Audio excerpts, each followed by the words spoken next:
નમસ્કાર વિદ્યાર્થી મિત્રો ગયા લેક્ચરમાં આપણે ખાસ કરીને એકમ સદિશના દાખલા ગણ્યા।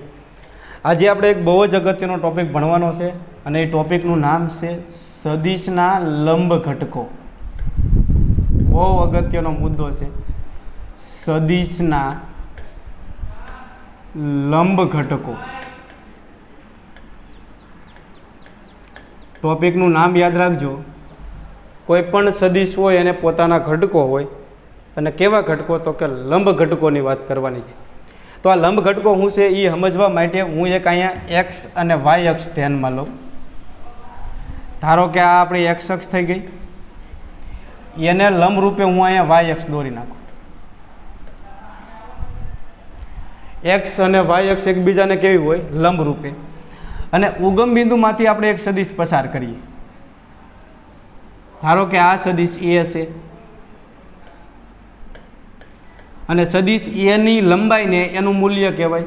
તો આ સદિશની લંબાઈ ધારો કે કેપિટલ એ છે। આ કેપિટલ એ શું બતાવે? સદિશનું મૂલ્ય એટલે બીજું કંઈ નહીં, સદિશની લંબાઈ। અને આપણો આ જે સદિશ છે એ એક્સ અક્ષ સાથે થીટા ખૂણો બનાવે। કેવો સદિશ ધ્યાનમાં લીધો? તો કે એ મૂલ્યનો અને એક્સ અક્ષ સાથે થીટા ખૂણો ધરાવતો એક સદિશ ધ્યાનમાં લીધો।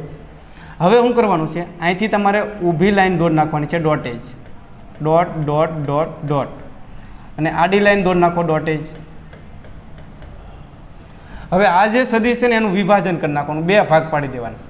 બે ભાગ પાડો એટલે એક ભાગ છે એ એક્સ અક્ષ ઉપર પડશે અને બીજો ભાગ છે એ વાય અક્ષ ઉપર પડશે। શું કરવાનું છે? એક ભાગ એક્સ અક્ષ ઉપર જતો રહેશે અને બીજો વાય અક્ષ ઉપર જશે। ફરી એકવાર કહું, આ સદિશના બે ભાગ પાડવાના, એક ભાગ એક્સ અક્ષ ઉપર જતો રહેશે અને બીજો ભાગ વાય અક્ષ ઉપર। એટલે આ જે એક્સ અક્ષ ઉપર જે ભાગ આવે એને આપણે એ એક્સ કહેશું। એ એક્સ એટલે બીજું કાંઈ નહીં, સદિશે એક્સ દિશામાં કાપેલું અંતર। અને બીજો ભાગ છે એ વાય અક્ષ ઉપર જવાનો, તો એને આપણે એ વાય કહી દઈએ। તો બે ઘટકો મળ્યા સદિશના। વિદ્યાર્થી મિત્રો, સદિશનું જ્યારે તમે વિભાજન કરો એટલે એક ભાગ એક્સ અક્ષ ઉપર જતો રહેશે એને એક્સ ઘટક કહેશું અને બીજો ભાગ છે એ વાય અક્ષ ઉપર જતો રહેશે એને વાય ઘટક કહેશું।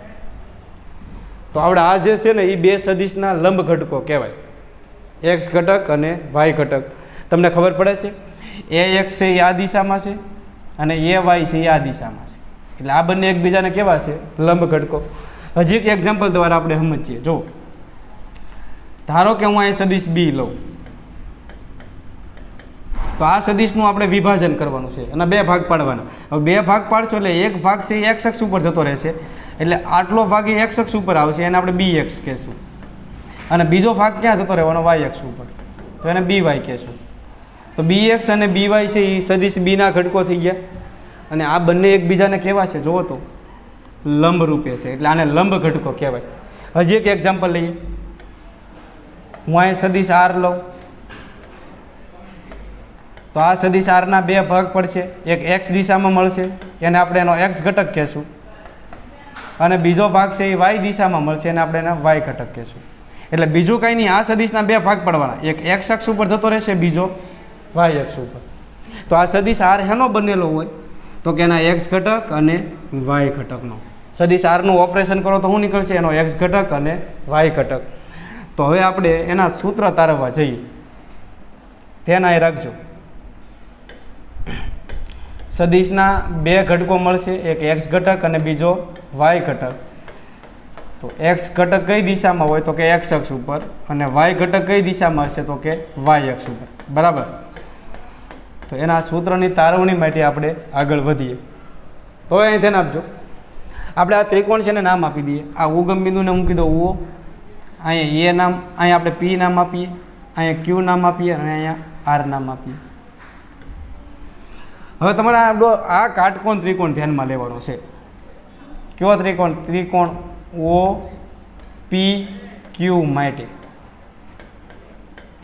ઓ પી અને ક્યુ, ઓ પી ક્યુ, આ કાટકોણ ત્રિકોણ દેખાય કે નહીં? તમે મને કહેશો આ બાજુની લંબાઈ કેટલી હોય? આ જો એ વાય હોય તો આ બાજુની લંબાઈ કેટલી હશે? A Y. હવે આ કાટકોણ ત્રિકોણમાં તમારે સાઇન થીટા એપ્લાય કરવાનું છે। તો સાઇન થીટા બરાબર શું થાય? સાબાના છેદમાં કર્ણ। તો સાઈન થીટાના સાઈન થીટા. હવે થીટાની સામેની બાજુ શું છે તો કે પી ક્યુ દેખાય ને. આ થીટાની સામેની બાજુ શું થાય પી ક્યુ ના છેદમાં કર્ણ. કર્ણ કયો થવાનો ઓ ક્યુ. ઓકે હાલો તો સાઈન થીટાના સાઈન થીટા. તમે મને કહેશો પી ક્યુની લંબાઈ કેટલી આવશે? પી ક્યુ એટલે આવડે પી ક્યુ બરાબર શું થવાનું એ વાય ના છેદમાં કર્ણ. કર્ણ એટલે આવડું આ એટલે સદિશનું મૂલ્ય થયું બરાબર ને, એટલે આવશે એ. ફરી એકવાર કહો એટલું યાદ રાખવું કે સાઈન થીટા બરાબર શું થાય સામેની બાજુ છેદમાં કર્ણ બરાબર. પી ક્યુ બરાબર શું થયું એ વાય અને ઓ ક્યુ બરાબર તમારી પાસે શું છે એ. તો ફાઇનલી વાય ઘટક ગણવા માટેનું સૂત્ર મળી જાય. અને આ બાજુ લઈ જાવ તો એ વાય બરાબર શું થાય એ સાઈન થીટા. આ જે સદિશ સી છે ને એનો વાય ઘટક મળ્યો. થીટા શું છે તો યાદ રાખજો સદિશ એ એક્સ અક્ષ સાથે બનાવેલો ખૂણો. સૂત્ર યાદ રાખવાના છે બરાબર. દાખલા ગણશું એટલે સૂત્રનું મહત્વ તમને સમજાશે, એટલે એની કાંઈ ચિંતા કરતા નહીં, પણ સૂત્ર યાદ હશે તો બધું આવડશે. હાલો ફરીવાર આપણે આ ત્રિકોણ ધ્યાનમાં લેવાનો છે. ત્રિકોણ ઓ પી ક્યુ માટે કયો ત્રિકોણ ધ્યાનમાં લેવાનો છે? ઓ પી ક્યુ માટે. આ ત્રિકોણની અંદર હવે આપણે કોસ થીટા એપ્લાય કરવાનું છે. તો કોસ થીટાના કોસ થીટા. કોસ થીટા બરાબર શું થાય પાબાના છેદમાં કર્ણ. તો કોસ થીટાના કોસ થીટા. હવે થીટાની પાસેની બાજુ શું આવશે આ ત્રિકોણમાં? પાસેની બાજુ એટલે શું આવશે ઓપી છેદમાં કર્ણ. તો કર્ણની લંબાઈ શું આવશે O Q. Cos theta is equal to શું થાય પાસેની બાજુ છેદમાં કર્ણ. તો થીટાની પાસેની બાજુ શું છે ઓપી અને કર્ણ શું છે ઓકે. હાલો તો કોસ થીટાના કોસ થીટા. અચ્છા ઓપી બરાબર કેટલા મૂકશો? ઓપી બરાબર તમે મૂકશો એ એક્સ અને ઓ ક્યુ બરાબર તમે શું મૂકશો? ઓ ક્યુ બરાબર એ મૂકશો. તો finally A x is equal to શું મળશે મને કહેશો? એ એક્સને સૂત્રનો કરતા બનાવી ગયો તો એ એક્સ બરાબર આવશે એ કોસ થીટા. તો વિદ્યાર્થી મિત્રો એક્સ ઘટક ગણવા માટેનું સૂત્ર મળી ગયું. બે સૂત્ર યાદ રાખવાના છે કે જો તમારે એક્સ ઘટક ગણવો હોય તો એક્સ ઘટક બરાબર શું આવશે એ કોસ થીટા, અને વાય ઘટક ગણવો હોય તો એના માટેનું સૂત્ર શું આવશે એ સાઈન થીટા બરાબર.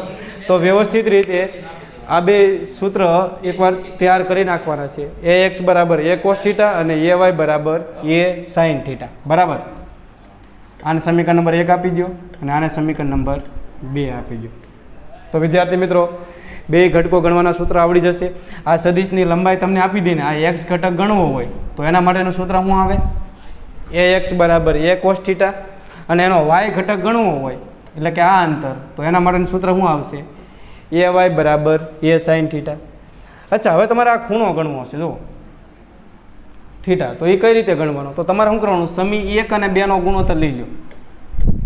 સમી 1 અને 2 નો ગુણોત્તર લેતા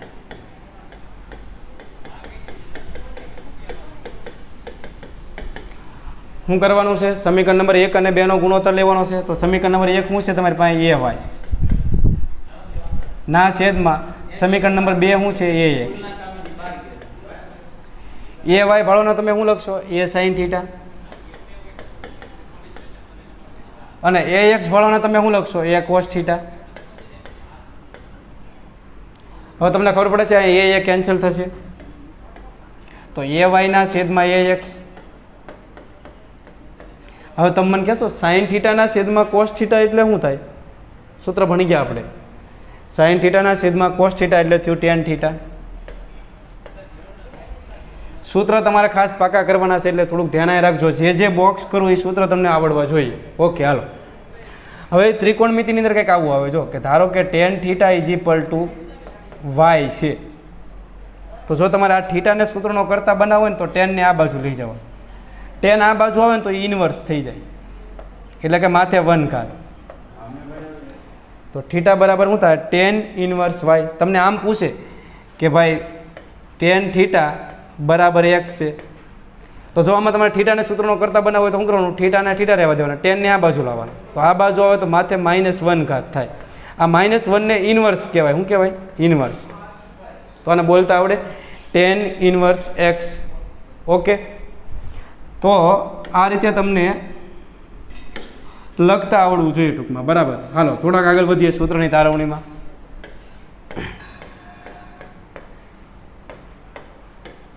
તો વિદ્યાર્થી મિત્રો, હવે તમારે tan થીટાને અહીંયા સૂત્રનો કરતા બનાવવાનો છે. તો tan થીટા બરાબર શું થાય? એ વાયના છેદમાં ax.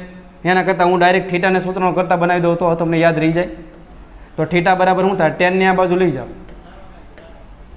tan inverse. આ બાજુ હોય તો ઇન્વર્સ થઈ જાય. કાઉન્સમાં શું આવશે? એ વાયના છેદમાં ax. આને સમીકરણ નંબર આપી ગયો 3. તો પહેલાં તમને 3 સૂત્ર યાદ રહેવા જોઈએ.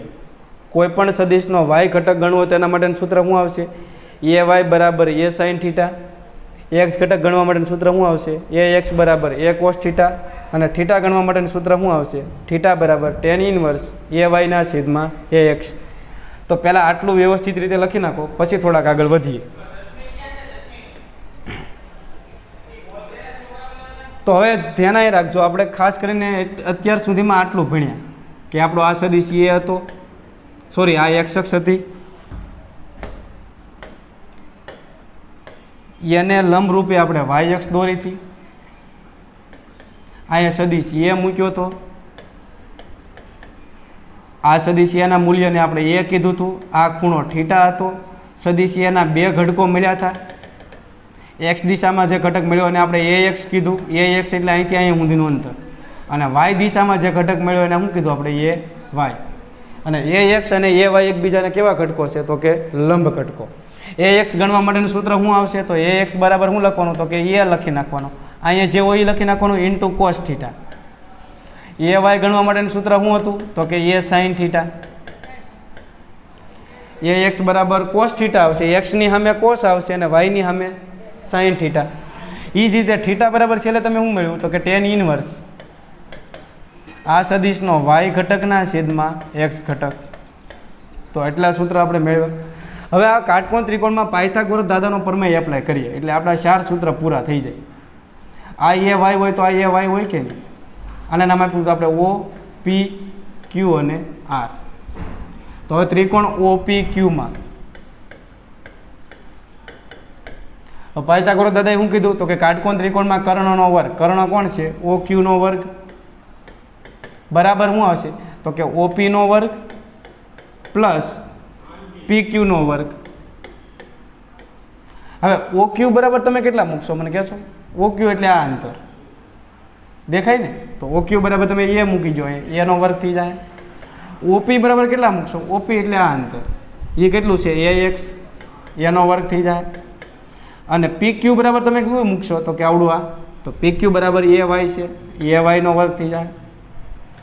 ને હવે બે બાજુ તમારે વર્ગમૂળ લેવાનું છે. તો બે બાજુ વર્ગમૂળ લો એટલે અહીંયા વર્ગને વર્ગમૂળ કેન્સલ થાય એટલે અહીંયા આવે એ. અહીંયા આખું વર્ગમૂળમાં આવી જાય એટલે અહીંયા થાય એ એક્સનો સ્ક્વેર પ્લસ એ વાયનો સ્ક્વેર. તો જો આ સદિશ એનું મૂલ્ય ગણવા માટેનું સૂત્ર મળ્યું. તો 4 સૂત્ર યાદ રાખજો એટલે એનો ઉપયોગ કરશું એટલે તમને વધારે ક્લિયર થઈ જશે. ઓકે, ક્લિયર થયું? હવે તમને સૂત્ર બનાવતા આવડવા જોઈએ. દાખલા તરીકે તમને આવી પરિસ્થિતિ આપી હોય, તેના રાખજો. જે આ થિયરીમાં આપણે સૂત્ર બનાવ્યા એ સદિશ એ માટેના હતા. હવે હું અહીં તમને સદિશ બી આપું. આ સદિશ બીની લંબાઈને હું કીધું બી એટલે કે એનું મૂલ્ય. આ ખૂણો છે થીટા. તો આ સદિશના 2 ઘટકો મળશે. એક્સ દિશામાં જે ઘટક મળે એને બી એક્સ કહેશું અને વાય દિશામાં જે ઘટક મળે એને બી વાય કહેશું. તો તમારી પાસે સદિશ એ માટે શું હતું? હું અહીં લખી દઉં. એ એક્સ બરાબર એ કોસ થીટા હતું, એ વાય બરાબર એ સાઇન થીટા હતું. પછી થીટા બરાબર સૂત્ર શું હતું? tan inverse. શું કરવાનું? વાય ઘટકનો છેદમાં એક્સ ઘટક. સદિશ એનો વાય ઘટકના છેદમાં એક્સ ઘટક. અને જો આ એ ગણવું હોય તો એ ગણવા માટેનું સૂત્ર શું હતું? વર્ગમૂળમાં એ એક્સનો વર્ગ પ્લસ એ વાયનો વર્ગ. તો સદિશ એ માટે આટલા સૂત્ર મેળવ્યા. તો હવે સદિશ બી માટે સૂત્ર મેળવવાનું કીધું હોય તો અહીંયા એની જગ્યાએ ખાલી બી લખી નાખવાનું. બી એક્સ બરાબર શું આવે? B cos theta.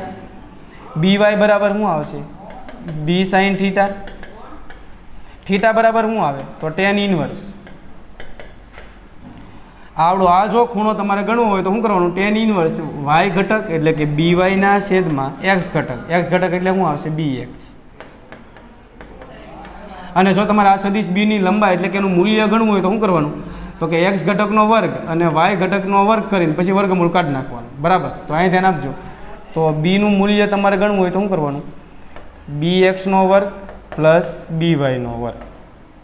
તો આ રીતે સદિશ b માટે મેળવતા આવડે કે નહીં?